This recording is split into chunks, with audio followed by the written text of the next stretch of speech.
had a vague idea of where it was and what it was about, and so kept on walking. At the end of it, got to Santiago, visited St. James in his little silver box, and then I said, well, I'm glad I did that. I'll never do anything so insane again in my life. And then I found on the airplane going back, I was trying to figure out how to work overtime so that I could do it again the next year. A lot of other pilgrim veterans, when they run into others who have done it, you just can't stop sitting down, talking, exchanging stories, how miserable one albergue was, where's the best food in Estella, and then that very peculiar church on the back streets of Santiago. You just can't stop talking to them. It's, a friend of mine calls it Caminoholics Anonymous. Okay. I recommend a couple of things. First, walk everywhere.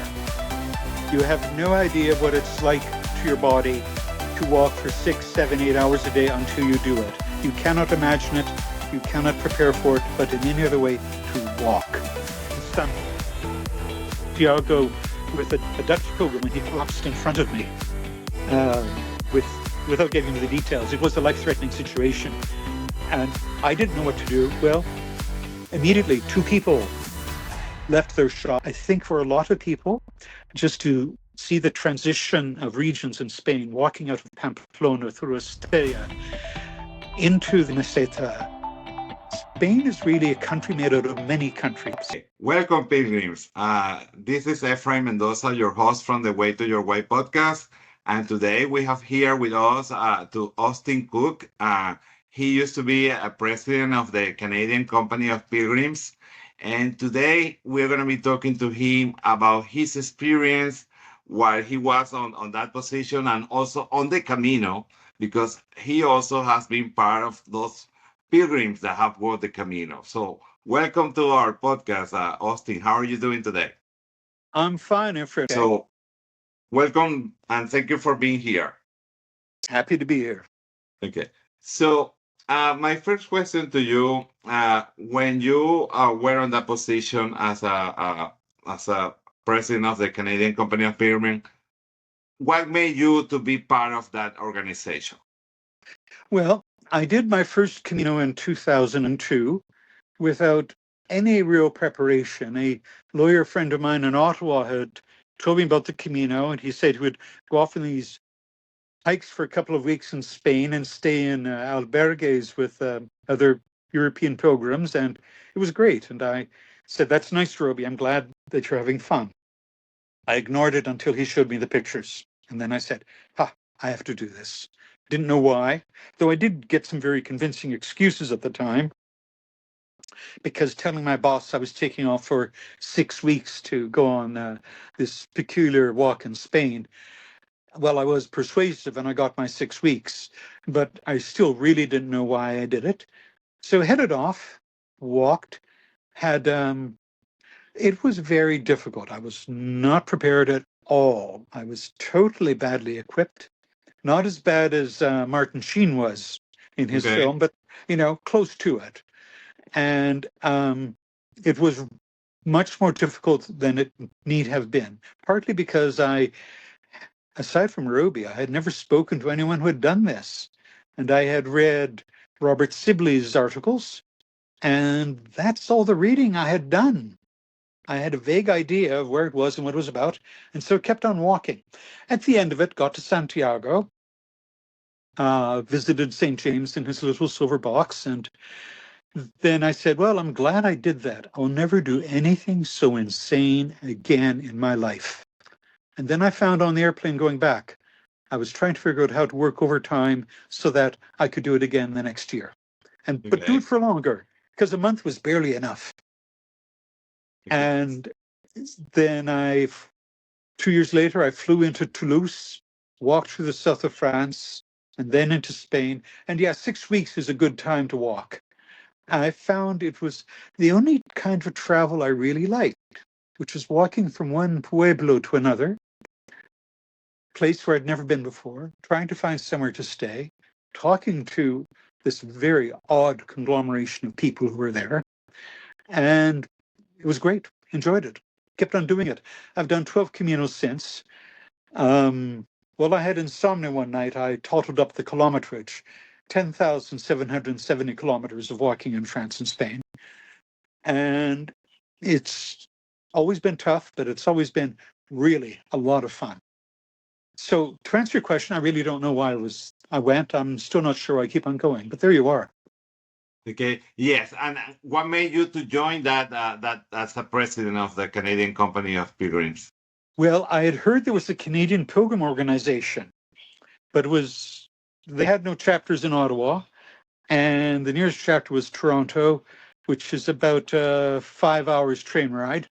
So I went down to the meeting in Toronto and found it quite interesting. And like a lot of other pilgrim veterans, when they run into others who have done it, you just can't stop sitting down, talking, exchanging stories, how miserable one albergue was, where's the best food in Estella, and then that very peculiar church on the back streets in Santiago. You just can't stop talking to them. It's a friend of mine calls it Communoholics Anonymous. And it's kind of the same, actually. We've all had this experience, which nobody else can understand. They occasionally are very polite and say, "Oh, how nice to hear yet again about your little hike in Spain." And half of the people you speak to assume you have become an integrista Roman Catholic, and they stop telling you good stories, and others are fascinated. So that's what got me in. And after the second one I went to, the national president, Barbara Cappucciti, came up to me and said, "We don't have a chapter in Ottawa. Would you like to start one?" I don't know why I said yes. But having said yes, I said, sure, why not? Went ahead, got an Ottawa journalist, Robert Sibley, who had written a very good series of articles on the Camino, but had written them in 97, 98, when the Camino was very different. And I was hoping to get a dozen people out to listen to him, but we had 120. There was obviously a hunger for it. People, we had to push them out of the church hall after 2 hours because they just wanted to talk. They just wanted to exchange tips.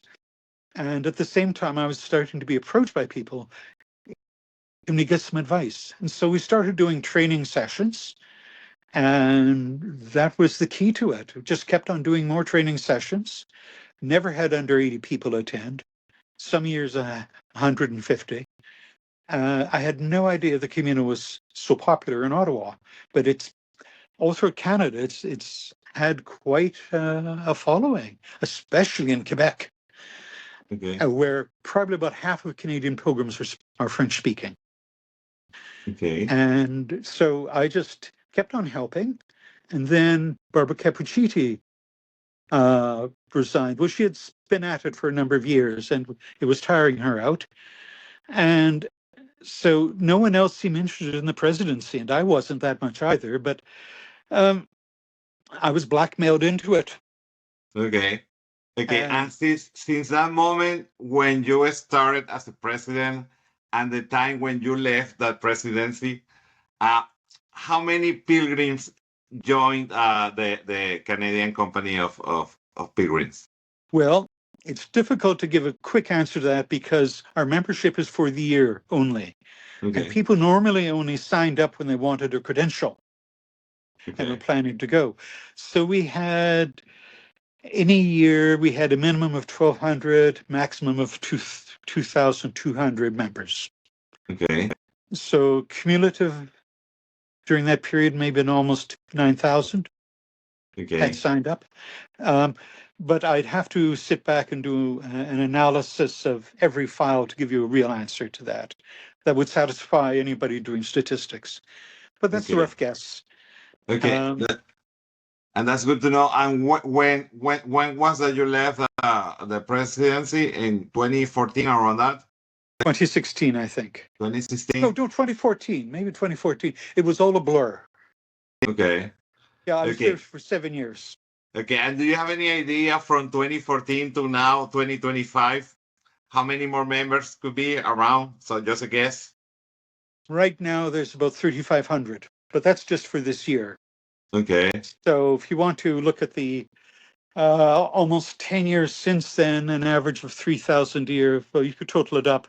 The Santiago at the cathedral, they also keep numbers, but of Canadian pilgrims, not of Okay. our association. So about half of all Canadian pilgrims are from the Quebec group. And then there's a bunch of pilgrims who aren't members of any group. They just go off on their own, or Okay. they join the English confraternity or one of the French societies. A few even belong to APOC, the United States group. Okay. But for years we had, before APOC started having branches and chapters, we usually had 100 to 150 US members at any time. Okay. Okay. They Well. lived in border areas, and they knew about workshops going on in Victoria and Vancouver and Toronto. Okay. Yeah, yeah. When we recently were on that gathering that were together between the Canadian Company of Pilgrims and American Pilgrims on the Camino, there were a lot of people from Seattle area, so that Yeah, is bordered with that area from Vancouver. So yes, there are a lot that they are mixed because the border is closed. So that's probably why it is. And culturally, British Columbia, Oregon, and Washington states are so identical. Yeah. The same kind of people. They're outdoorsy, they're exploratory, they're adventurous. A lot of commonality there, and both are very good on seafood and local wine. Yeah. And then when you are talking about all that thousands of pilgrims that have joined the Canadian Company of Pilgrims, and there also when the gathering that we were about 400 people on that gathering Yeah, that we have in May. So we are talking that people, why are they so happy? That should be something good on the Camino for them to wanted to keep talking and talking and talking about the Camino and never yeah, get bored. never. And like you were mentioned, that was fascinating for you when you were working from town to town. That something that you like it, something really good has to be in there. That sometimes people take too long to decide. Oh, I'm gonna do the Camino this year. What would you Yeah, recommend to that people? I recommend a couple of things. First, walk, walk everywhere. You have no idea what it's like to your body to walk for 6, 7, 8 hours a day until you do it. You cannot imagine it. You cannot prepare for it, but in any other way, to walk. I also tell people to learn a bit of Spanish because um, English is not widely used in Spain, in northern Spain, outside tourist areas. And the Spanish people are always incredibly hospitable. I don't know how they do it. Um, just blossom when you can speak to them in their language. They're very proud of the Spanish language. It's a good side, the good side of nationalism. Is the love of their language and culture. So learn a bit of Spanish. Also remember, and this is a very hard lesson for a lot of people, Spanish food is not Mexican food. You have no idea how difficult it is to pound that into people's heads. They'll go around looking, they're in a stand looking for a taco truck. You know, it just doesn't happen there. This is a different country. Just because they speak the same language as they do in Mexico, it's not the same country. Um, in preparing, the best way, aside from walking, is to talk to other pilgrims. This is why the training sessions are so incredibly important. They cover a lot of things which get people very excited about, especially those North Americans who have not traveled before. You know, only 40% of United States citizens have got passports. I think it's less than that, actually. And over 70% of Canadian adults have passports. So we're used to traveling around a lot more. For many Americans, partly because it's so hard for them to get more than a week or two off of work for a holiday, for many Americans, it's really difficult for them to travel. They have very little traveling experience. So when they're really unsure of what's their experience coming forward, they overplan.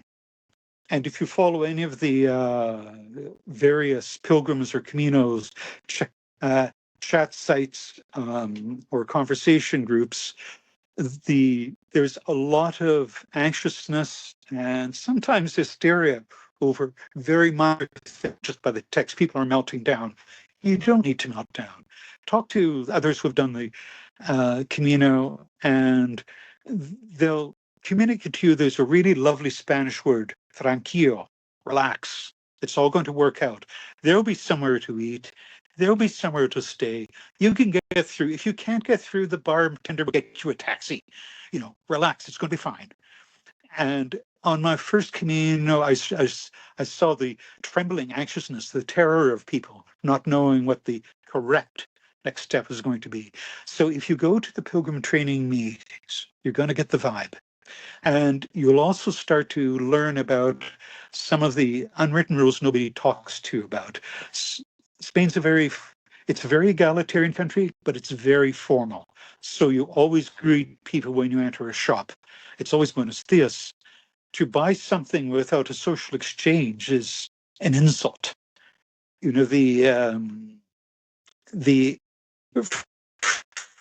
freedom of communication and the importance to the Spanish of communicating is extremely important. It's something we don't know. We don't get it in North America very much.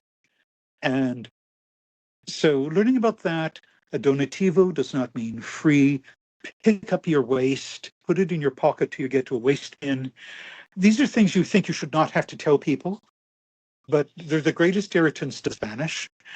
And, why irritate your hosts? They're gracious and gentle, and they're trying to support your Camino as much as they can. So you have to return that. You have to return the courtesy. But so I cannot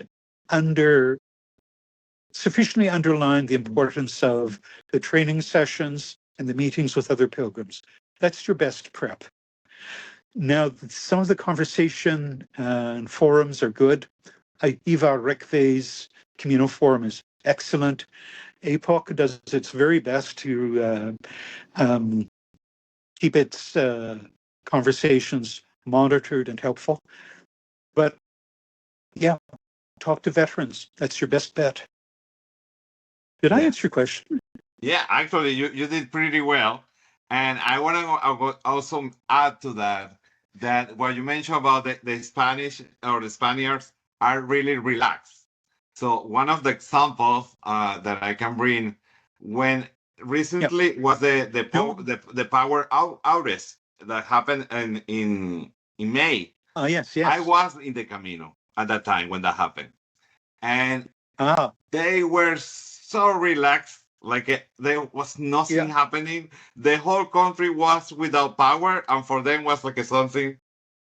It doesn't matter. And the beer's not as cold as it should be, but sit down. Yeah, sit down. You have your snack, you have your tapas, and we were even at night about 11 p.m. at a restaurant. No power, but they have beers, they have wine, they have tapas, they have cheese, all of that. And even to pay, we didn't have because the ATM were not working and credit cards were not working as well. So we have we have some cash, but we didn't have enough euros. So we have US dollars. And we tell the waiter and we say we can pay you, but in US dollar, we don't have more euros. And they say, well, it's fine. We're going to take that. Yeah, well, I remember I was once at a small hotel in Catalonia, and they had the power problem. And I just had my card at that stage. I usually try to keep 100, 200 euros in cash all the time, because a lot of Spain is still a cash economy. And they said, oh, don't worry. When you get to the next town, I think it was Tarrega, here's our bank information. Just drop it into the bank and deposit what you owe us there. And I said, oh my God, I am not in Toronto. I am not in Canada. And of course I did. But, there's we're all humans here. We're all trying to get through this together. Not a bad lesson to get. And for many of us who live in the a perpetually excited culture of English-speaking North America, that's not a bad lesson. Yeah. And I also present that because I live also in Barcelona for almost 2 years. So they are like that, always. It's not like a day shade, no. They are always like that. So sometimes too much relaxed. Yeah, but of your failures, of your flaws, what do you want? To be too relaxed or too chaotic? It's It'll Yes. work out. It'll work out. So that was a lesson I did not expect to get from the Spanish. And every time I meet people preparing for the pilgrimage or just on the start, I do have to sit them down and say, don't worry, let's get a coffee. We can talk about it. And there are things to worry about, of course. I mean, people have health problems.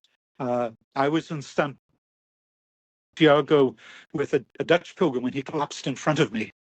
Uh, with without getting into the details, it was a life-threatening situation, and I didn't know what to do. Well, immediately, two people left their shops. A young woman, totally tattooed and full of piercings. The goth clerk from a candy shop had called an ambulance for us, and then there was a waiter coming out with ice to help the man. So these were just automatic responses of the Spanish. You know, you help when you can.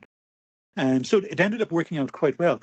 But I cannot emphasize enough how much we need to be aware of the generosity of our host population and to respond to it. I tell people don't worry about tips, but be thankful. Yeah. Yeah. Absolutely. And what would you say between all those caminos that you have walked? What would you say that have been one or two of your best experiences that you have had on those caminos? Well, in terms of expanding my brain, the best are the obscure ones, the Camí Catalan, which I left from Montserrat and then walked up through Igualada and so forth to Huesca, and then over the Sierra to San Juan de la Peña, the old monastery carved out of the mountains, which I will put down as one of my 10 best ever travel experiences. One of the most extraordinary places I've been to on the planet. And you're wandering into another century, another millennium, and it's a tough walk, but it continues to leave me speechless. I look at my photographs of the carvings, the carvers who anticipated Picasso by 9 centuries. Just incredible, incredible, incredible. Now, I've also walked on others I've really liked. The Castellano Aragonés, very much a back roads Camino. It's where Clint Eastwood shot a lot of his movies. And part of Dr. Zhivago was filmed there. So it's really Spartan. You get the taste of Spain of centuries gone past. You also get a taste of the poverty and starkness of it, which if all you see is Madrid and Bilbao and Barcelona, that's a big chapter of Spanish life and history that you don't get. You walk through villages, you see the bullet marks on the second story from when the nationalist troops came in during the Civil War. And Spain has had a difficult history. And Yeah. we don't need to be aware of that at every moment, but it's in the background. Loved Varaniense, which went between the coast and Leon. That's a Dark Ages medieval Camino, and it brings you mentally into another period entirely. Hmm. The one I like most of all, the most fun, I go along the Do Norte. My friends criticize me. They say, you only like the Do Norte because of the seafood and the beaches. It's a Club Med Camino for you. And I said, yeah, like, what's your problem with that? I'm 72. I do what I want. And sort of walk along the beach at Zaraut, to sit down with a plate of Zamburinas in Cudillero. Hey, that's fine. Life is short. Yes. So that doesn't really answer your question, I think, but it does for me. I think for a lot of people, just to see the transition of regions in Spain, walking out of Pamplona through Estella into the Meseta, Spain is really a country made out of many countries, and you get a flavor that way. Yeah. And you get a good understanding of it. You also get what I think is one of the little jewels along the Camino, which many people don't really take notice of. And that is the little village churches and their masses in the evening for pilgrims and villagers. Now, I tell people, whether or not they're Roman Catholic or not, and actually even better if they're not, drop into the village churches for the evening mass. It gives you an hour of spacing of chilling out, of taking space, and you don't have to understand the services. Actually, it really doesn't matter. You're in a space which has been used by people thinking and taking their worries for centuries. And it's not a bad way to round off a day before dinner. And it was interesting when I did do Caminos and would drop into the village churches. Of the pilgrims who went, only a minority were Roman Catholics. A lot from other Christian religions. I ran into a number of Jews who would sit quietly in the churches. A lot of people of no religion whatsoever. And this was something which helped them, which was useful for them.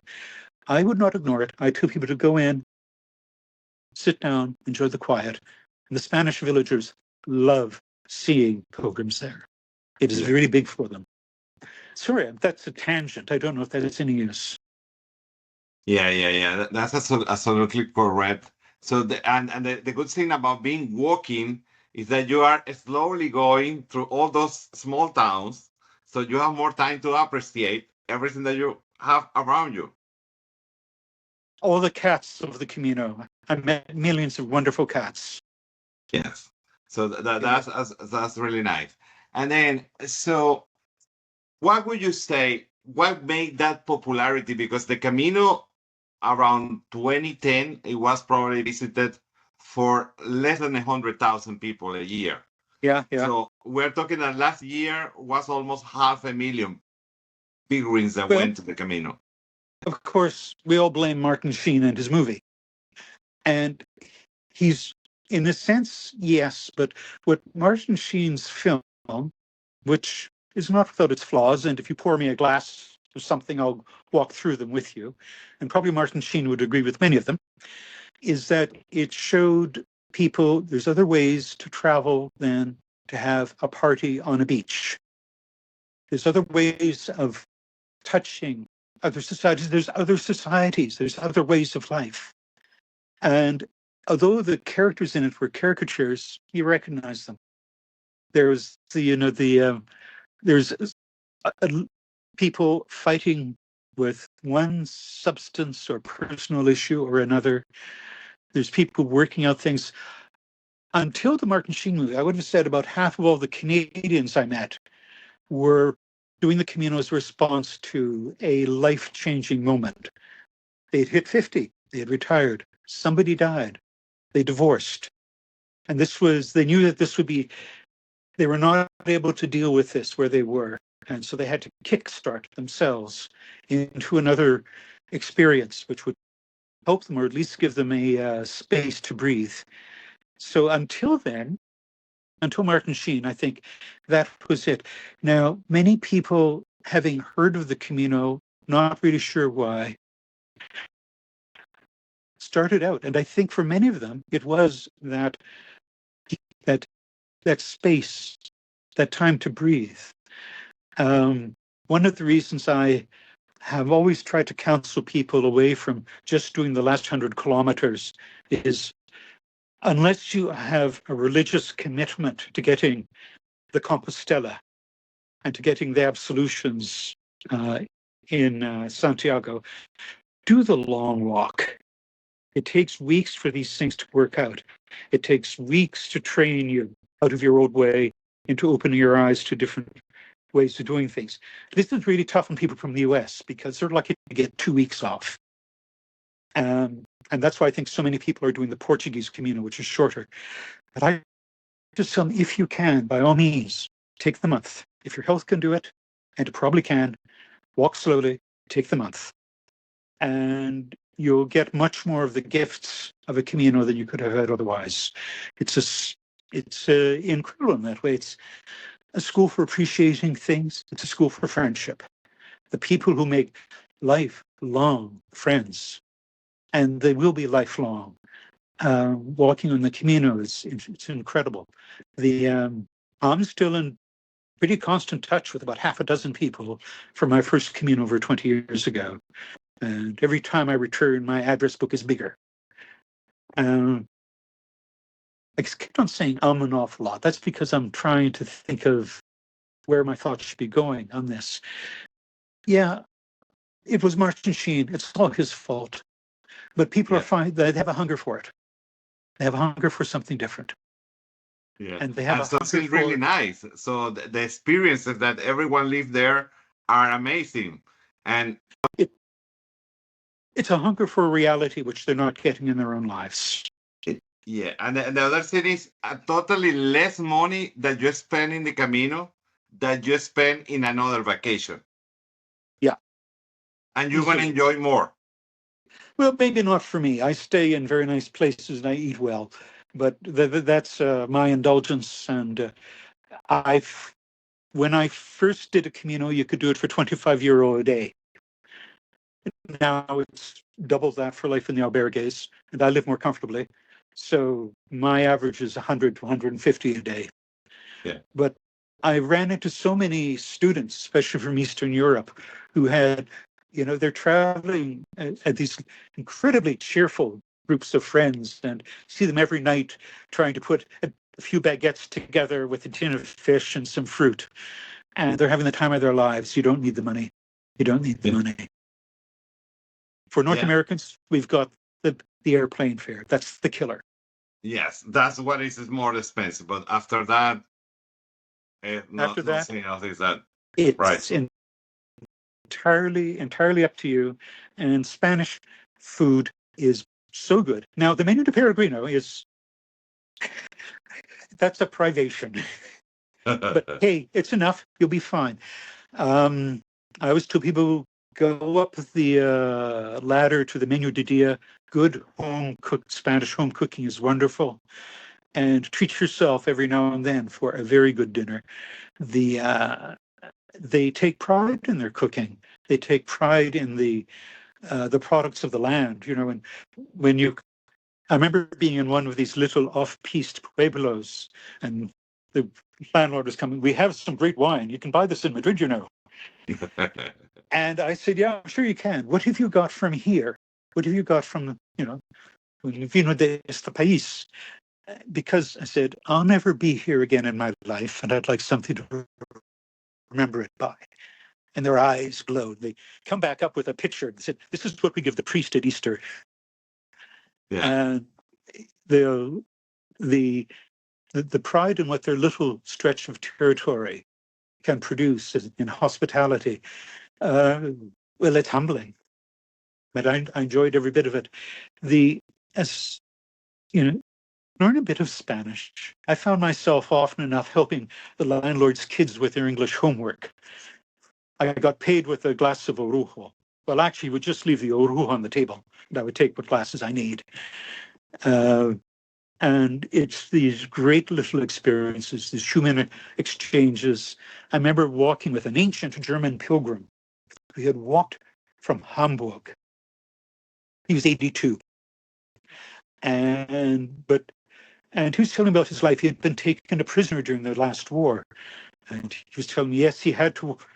It wasn't so bad walking to Leon, he said, because he had to walk to Smolensk when he was taken prisoner. And he said, this time I have shoes. It's okay. yeah, Um,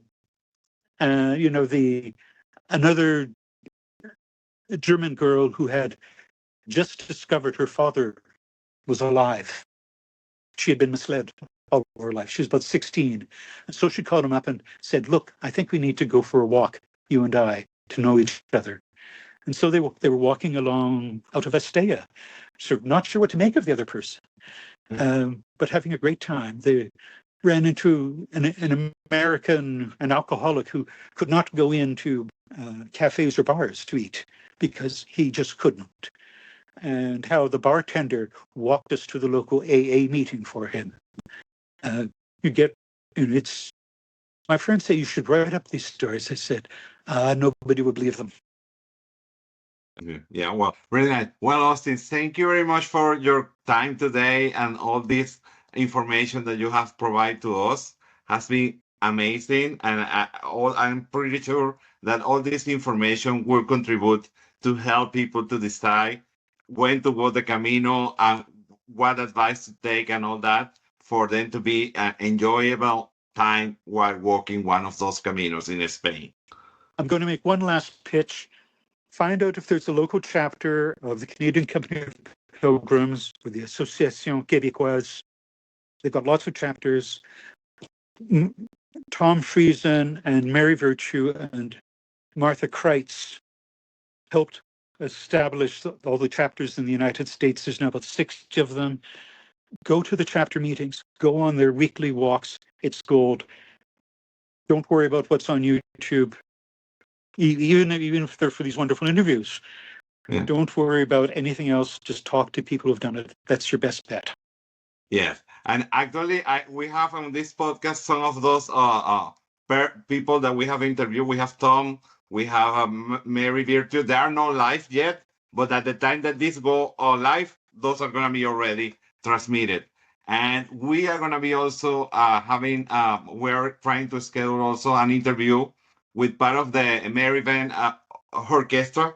So for like 5 members are gonna be on that podcast, because we wanted to bring a lot of information here for people to have a variety of information. Yeah, Tom and Mary are great people. Tom is very wise. He's got a lot of patience. And when I was president, he and Mary were both great helps to me. Well, thank you very much for everything, Austin, and Pilgrims. Thank you for watching us again. And please keep adding your comments and let us know what other type of videos you would like to see regarding the Camino, that we're going to do our best to try to bring those guests for talk to you about that. Thank you very much, and buen camino. Okay, buen camino.